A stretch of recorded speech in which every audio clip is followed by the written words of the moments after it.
வணக்கம். இரவு நேர பிரதான செய்திகளின் ஊடாக நர்மதா சிறையில் முதலில் தலைப்புச் செய்திகள். 60 மருந்துகளின் விலைகள் திருத்தி அமைக்கப்படும். தேசிய மருந்துகள் ஒழுங்குபடுத்தல் அதிகார சபை. இலங்கையில் இன்று முதல் நடைமுறைக்கு வரும் புதிய உத்தரவுகள். வெடித்த பனிப்போர், இஸ்ரேலை கடுந்துணியில் எச்சரித்த அமெரிக்க துணை ஜனாதிபதி. இனி விரிவான செய்திகள். இலங்கையில் இருந்து மேற்கொள்ளப்படும் இறக்குமதிகள் தொடர்பான வெளிநாட்டு நாணய கொடுப்பனவுகளை மிகவும் திறம்பட கண்காணிப்பதற்காக அரசாங்கம் புதிய ஒழுங்குமுறைகளை அறிமுகப்படுத்தி வர்த்தமானி அறிவித்தல் ஒன்றை வெளியிட்டுள்ளது. நிதி திட்டமிடல் மற்றும் பொருளாதார அபிவிருத்தி அமைச்சர் என்ற ரீதியில் ஜனாதிபதி அனுரகுமார திசாநாயக்கவினால் இறக்குமதி மற்றும் ஏற்றுமதி கட்டுப்பாட்டு சட்டத்தின் கீழ் இந்த வர்த்தமானி அறிவித்தல் வெளியிடப்பட்டுள்ளது.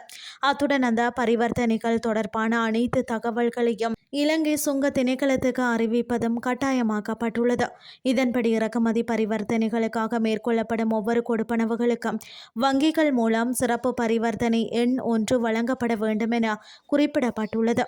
அதன்படி இறக்குமதியாளரின் வரி அடையாள எண், முகவரி, பயனாளர் பற்றிய விவரங்கள், வங்கி மற்றும் கிளை குறியீடுகள், கொடுப்பனவு தொகை, நாணய வகை, கொடுப்பனவு மற்றும் விநியோக நிபந்தனைகள், கொடுப்பனவு திகதி, தற்காலிக விலைப்பட்டியல் எண் மற்றும் இறக்குமதி செய்யப்படும் பொருட்களின் விவரங்கள் உள்ளிட்ட தகவல்களை வங்கிகள் மூலம் சுங்க திணைக்களத்திற்கு வழங்க வேண்டும். மேலும் பொருட்களை இறக்குமதி செய்வதற்கான முதற் கொடுப்பனவுகளை மேற்கொள்வதற்கு முன்னர் இறக்குமதியாளர்கள் இலங்கை சுங்க திணைக்களத்தில் தகுதி வாய்ந்த இறக்குமதியாளராக பதிவு செய்வது கட்டாயமாக்கப்பட்டுள்ளது. இவ்வாறான பதிவு இல்லாத இறக்குமதியாளர்களுக்கு வர்த்தக வங்கிகள் மூலம் முற்கொடுப்பனவுகளை மேற்கொள்வதற்கு அனுமதி வழங்கப்பட மாட்டாது என்றும் புதிய ஒழுங்குமுறைகளில் குறிப்பிடப்பட்டுள்ளது. இந்த நடவடிக்கையின் மூலம் இறக்குமதி துறையில் வெளிப்படைத்தன்மையை அதிகரிக்கவும் வெளிநாட்டு நாணயம் வெளியேறுவதை முறையாக கண்காணிக்கவும் அரசாங்கம் இலக்கு வைத்துள்ளதாக தெரிவிக்கப்பட்டுள்ளது. நாட்டில் பாவனையில் உள்ள 60 வகையான மருந்துகளின் அதிகபட்ச சில்லறை விலைகள் திருத்தி அமைக்கப்பட உள்ளதாக தேசிய மருந்துகள் ஒழுங்குபடுத்தல் அதிகார சபை அறிவித்துள்ளது. அமெரிக்க டாலரின் மதிப்பு அதிகரித்துள்ளமையை கருத்தில் கொண்டே இந்த முடிவு எடுக்கப்பட்டுள்ளதாக அதிகார சபையின் தலைவர் விசேட மருத்துவ நிபுணர் மருத்துவர் ஆனந்த விஜய் விக்ரம தெரிவித்துள்ளார். டாலரின் மதிப்பு உயர்வினால் ஏற்பட்டுள்ள சந்தை மாற்றங்கள் காரணமாக இந்த விலை திருத்தத்தின் கீழ் சில அத்தியாவசிய மருந்துகளின் விலைகள் அதிகரிக்கக்கூடும் என அவர் குறிப்பிட்டுள்ளார். இந்த 60 வகையான மருந்துகளின் அதிகபட்ச சில்லறை விலைகளை வரையறுக்கும் வர்த்தமானி அறிவித்தல் இதற்கு முன்னர் கடந்த 2023ஆம் ஆண்டிலேயே இறுதியாக திருத்தப்பட்டிருந்தமை குறிப்பிடத்தக்கது.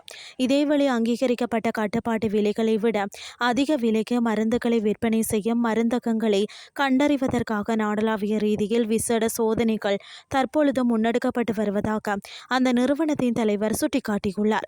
அரசாங்கத்தினால் நிர்ணயிக்கப்பட்ட விலைகளை மீறி சௌகரியத்திற்கு உள்ளாக்க மருந்தகங்களுக்கு எதிராக தராதாரமின்றி கடுமையான சட்ட நடவடிக்கை எடுக்கப்படும் என்றும் அவர் மேலும் எச்சரித்துள்ளார்.